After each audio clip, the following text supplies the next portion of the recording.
ukabara iyo migisha Imana igiguha ni 178 mu ndirimbo zo gushimisha.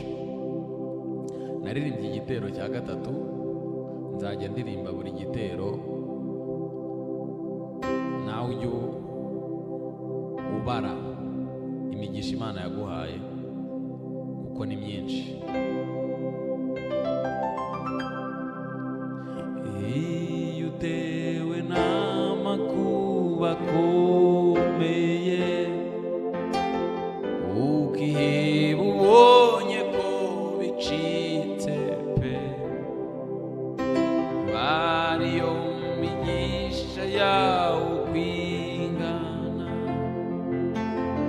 erega ni myinshi yo gutangaza,